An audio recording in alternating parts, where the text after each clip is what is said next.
আসসালামু আলাইকুম। আমি পায়েল বিথি। কেমন আছেন আপনারা সবাই? আশা করছি আল্লাহর অশেষ রহমতে ভালো আছেন। কাছে কিংবা দূরে, দেশ কিংবা দেশের বাইরে যে যেখান থেকে আমার এই ভিডিওটা দেখছেন তাদেরকে আন্তরিক শুভেচ্ছা ও ভালোবাসা। প্লিজ ভিডিওর শুরুতে বলে দিব, একটা লাইক দিয়ে ভিডিওটা কন্টিনিউ করে যান। আপনার একটা লাইক আমার জন্য খুবই মূল্যবান। তো এই তো বাসিমের বাবা পেঁপে নিয়ে এসেছে বাইরে থেকে বলতে ওদের কোম্পানি থেকে। কোম্পানির পাশে আরেকটা কোম্পানি ছিল ওদের একই মালিকের। তো ওটা হচ্ছে একদম গ্রাম সাইডে। তো ওই দিকে যদি কোনো লোক যাওয়া পড়ে তাহলে কিন্তু বাসিমের বাবা এভাবে পেঁপে কিনে নিয়ে আসে। তো যেহেতু অফিসের কয়েকজন গিয়েছিল ওইদিকে, তো ওদের কাছ থেকে পেঁপেটা কিনে নিয়ে এসেছে। আর এটা একদমই গ্রামীণ, মানে গ্রামের যে পেঁপেগুলো, এটাতে কোনো ফরমালিন দেওয়া হয় না।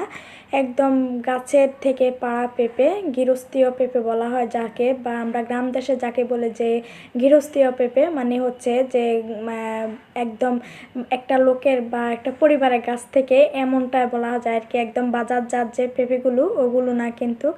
তো এই তো বাসিম বাবা কিন্তু কেটে নিচ্ছে, কারণ হচ্ছে এখন টেস্ট করবে। আর কেটে কিন্তু বাচ্চাদেরকেও খাওয়াতে হবে। আমার মেয়ের অনেক সমস্যা, তো পেঁপেটা খাওয়াচ্ছে, তারপর সমস্যা দূর হচ্ছে না, জানি না কেন।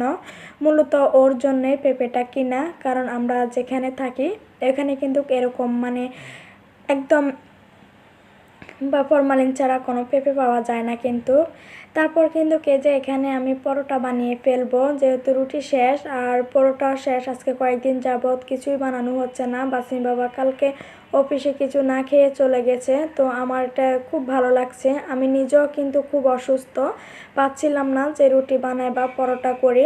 তো ভাবলাম যে অফিসে না খেয়ে যাচ্ছে, এটা আমার কাছে খুব খারাপ লাগতেছে। সেই জন্য আমি এই যে পরোটাগুলো এখন বানিয়ে ফেলবো।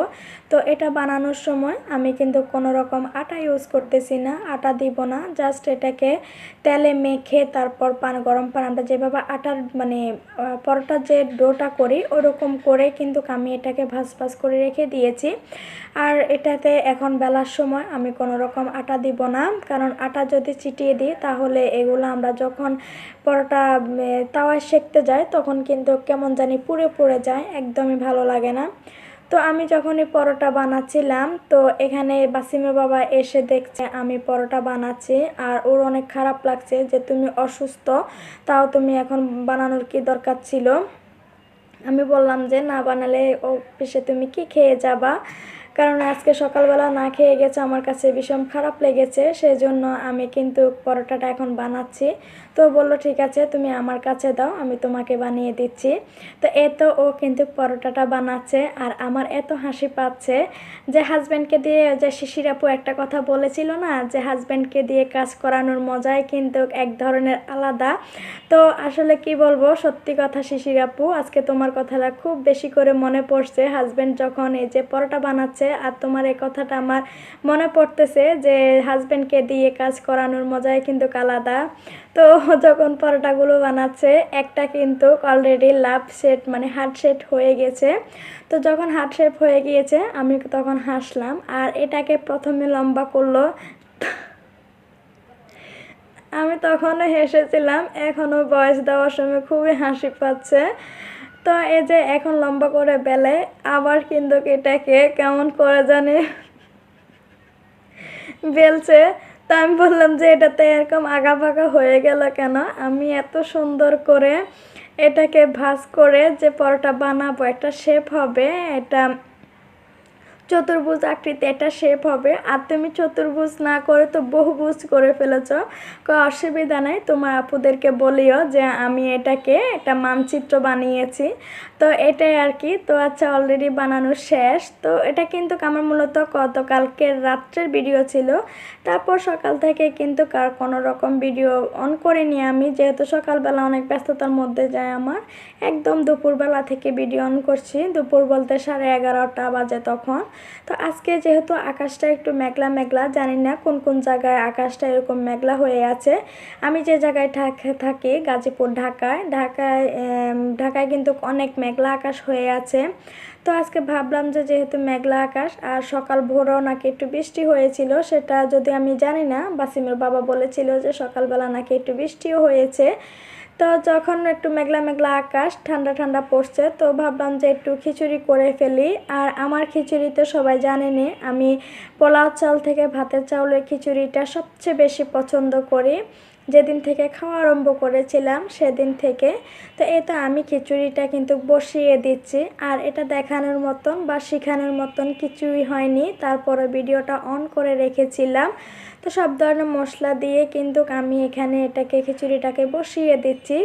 তো এই খিচুড়িটা রান্না হতে হতে কিংবা আমি বসাতে বসাতে আমি সবাইকে একটা কথা আবারও বলে দিচ্ছি, প্লিজ যারা এখনও আছেন আমার সাথে, তারা কিন্তু যারা এখনও একটা লাইক দেননি, প্লিজ একটা লাইক দিয়ে ভিডিওটা দেখা শুরু করেন, কিংবা যদি এখনও দেননি ভিডিওটা শেষ করে একটা লাইক দিবেন। আপনাদের কাছ থেকে একটা লাইকে তো চাই, আর বেশি কিছু কিন্তু চাই না।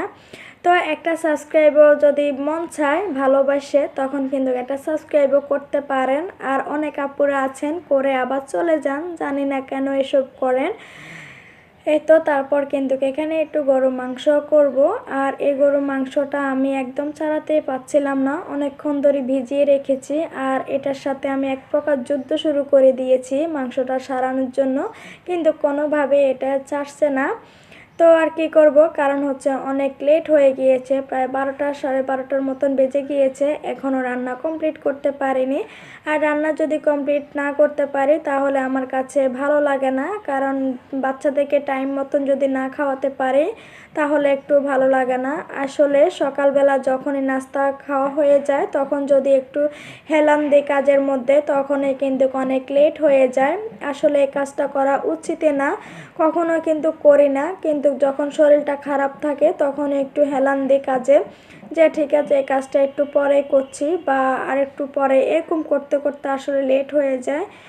তো এরকম করা আসলে উচিত না, যাদের ছোট ছোট বাচ্চা আছে তাদের এই কষ্টটা বেশি হয় আর কি রান্না বান্না।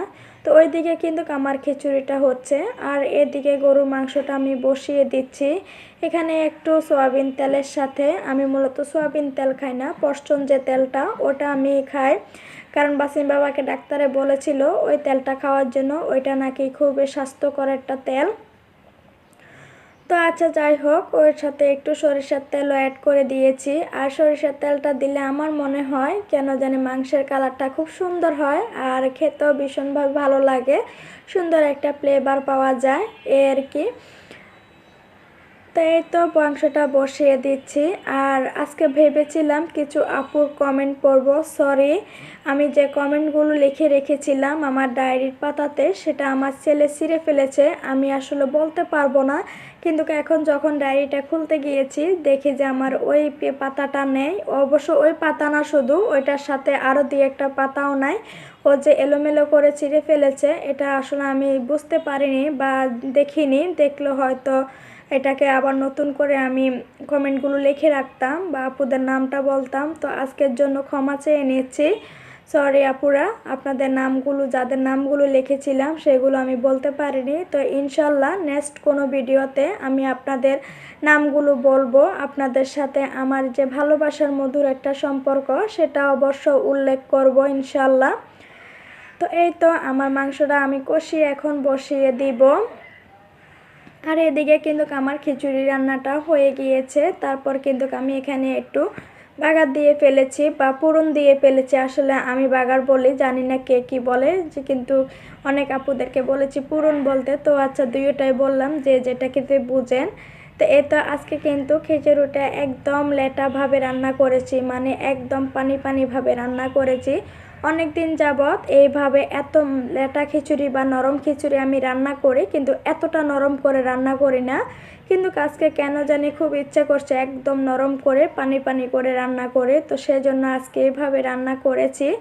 আর তো তারপর কিন্তু আমি ধনে পাতাটা দিয়ে দিচ্ছি, ধনে পাতাটা দিলে এই খিচুড়ির সুন্দর একটা ফ্লেভার পাওয়া যায়।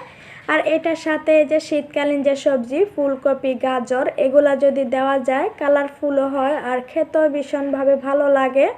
তো যেহেতু এখন ফুলকপি গাজর কোনোটাই ছিল না, শুধুমাত্র মুগ ডাল আর মসুর ডাল দিয়ে রান্না করে ফেলেছি। তো এই তো এটাকে এখন আবার চুলোয় একটু বসিয়ে আমি কিন্তু ভাপ দিয়ে মানে ফুটিয়ে নিয়েছি, যাতে এতক্ষণ লাড়াচাড়া যে নষ্ট না হয়। আর এই তো আমার রুমের অবস্থা একদম কি বলবো, গোবর লেজে হয়ে আছে আমার রুমটা। যে যতবারই সকালবেলা স্কুলে যাওয়ার সময় একবার গুছিয়ে গিয়েছিলাম, কিন্তু এটা এখন এসে দেখি যে না, একদমই বাজে অবস্থা হয়ে আছে, যেটা কিনা বলার মতো না। তো আমি এদিক খাট গোছাতে গোছাতে আমার মেয়েকে খুঁজছি যে কই গেল। ওরা আবার 6 তলায়, মানে আমি তো 5 তলায় থাকি, ওরা ওদের 6 তলায় কিছু ফ্রেন্ড আছে, 2টা ফ্রেন্ড আছে একদম ভাই বোনের সম্পর্কর মতন। তো ও বাসা চলে গিয়েছে, আমি বলতে পারবো না। আর আমি খুঁজতেছি, আর আমার মেয়ে যে সিঁড়ির রেলিংয়ের উপরে দাঁড়িয়ে বলছে মামুনি আমি এখানে। তখনই আমি কিন্তু ভয় দেখানোর জন্য শলা নিয়ে গিয়েছিলাম, মারবো না, জাস্ট শলাটা দিয়ে ভয় দেখাচ্ছিলাম। তো এই তো আমার খাটটা কিন্তু মাশাল্লাহ সুন্দর করে গুছিয়ে নিয়েছি, যদিও এটা কিছুক্ষণের মধ্যে আবার এলোমেলো হয়ে যাবে। তো গোছানো অবস্থায় কিন্তু আপনাদেরকে একটু দেখিয়ে নিয়েছি। আর এই তো দেখেন বাইরের দৃশ্যটা, আজকে যে বলেছিলাম না আমি যে মেঘলা মেঘলা আকাশ, দিনটা কেমন জানি অন্ধকার অন্ধকার হয়ে আছে, সেই জন্য আজকে খিচুড়ি রান্না করেছি। তো এই তো এই জন্যই আসলে। আর মেঘলা আকাশটা দেখতে ভীষণভাবে ভালো লাগে, জানি না কার কেমন লাগে। আর আমার এই মরিচ গাছের গল্প কিন্তু অনেক আপুরাই জানেন, আমার মরিচ গাছে ফুল দেয় কিন্তু আমাকে মরিচ দেয় না। আর আমার হাজব্যান্ডও এখানে কমেন্ট করেছে, সেটাও আমি বলেছিলাম একটা ভিডিওতে। কিন্তু সব কিছুর অবসান ঘটিয়ে আমার এই মরিচ গাছ কিন্তু একটা মরিচ দিয়েছে আমাকে, তাও ছোট। জানি না এটা কতদিন থাকে, ইনশাল্লাহ যদি এটা বড় হয় আমি আবারও শেয়ার করব। কারণ হচ্ছে আমার হাজব্যান্ড যে সে কমেন্টটা করেছে যে আমার মরিচ গাছে যদি কখনো মরিচ ধরে তাহলে আমার ইউটিউবে কোনো দিন আমাকে সফলতা দিবে। তো ইনশাল্লাহ আমার হাজব্যান্ডকে বা আমি যে শেয়ার করেছিলাম আমার আপু ভাইয়াদের সাথে, আজকে আবারও বলছি আমার এই মরিচ গাছ কিন্তু আমাকে মরিচ দিয়েছে ছোট একটা, জানি না এটা বড় হবে কিনা। আর ইউটিউবের বিষয় ইনশাল্লাহ ইউটিউবও আমাকে কোনো না কোনো একদিন সফলতা পাইয়ে দিবে, এটা আমি আশা করি। বাকিটা আল্লাহর হাতে আর আপনার আপু ভাইয়াদের হাতে। যদি সকল আপু ভাইয়ারা আমাকে হেল্প করে অবশ্যই আমি ইউটিউব থেকেও সফলতা পাবো ইনশাল্লাহ। তো আচ্ছা যাই হোক, এখানে কিন্তু আমি খেতে বসে গিয়েছি, বাচ্চাদেরকে খাইয়ে দাইয়ে নিজে একটু খেতে ফ্রেশ ট্রেশ হয়ে খেতে চলে এসেছি। আর এখানে গতকালকের একটু ভর্তা ছিল, সে ভর্তা দিয়ে এখন আমি এই যে নরম মানে লেটা খিচুড়িটা এখন খাবো। আর এটা আসলে বলার কিছু নেই, এটা আমরা কম বেশি সবাই জানি, আর এটার টেস্ট কেমন সেটাও আমরা কম বেশি সবাই জানি। তো খেতে খেতে কিন্তু আমার ভিডিওর শেষ পর্যায়ে আমি চলে এসেছি, এবার কিন্তু বিদায় নিতে হবে আমাকে। তো আমি একটা কথা আবারও বলে যাচ্ছি বিদায়বেলা, যারা যারা এখনও আমার ইউটিউব চ্যানেলটিকে সাবস্ক্রাইব করেননি প্লিজ একটা সাবস্ক্রাইব করে পাশে থাকা বেল আইকনটি অবশ্যই বাজিয়ে দিবেন, যাতে করে নিত্য নতুন ভিডিও দিলে আপনারা সেটার নোটিফিকেশন পেয়ে যান। আর যারা ফেসবুক থেকে দেখছেন তারা অবশ্যই ফলো করে আমার পেজটির পাশে থাকবেন। তো আজকে এই পর্যন্ত আমার ভিডিও, সবাই ভালো থাকবেন, সুস্থ থাকবেন, আমার জন্য দোয়া করবেন। আমি কিন্তু খুবই অসুস্থ, খুব জোর দিয়ে কথা বলছি। তো টাটা, বাই বাই, আল্লাহ হাফেজ।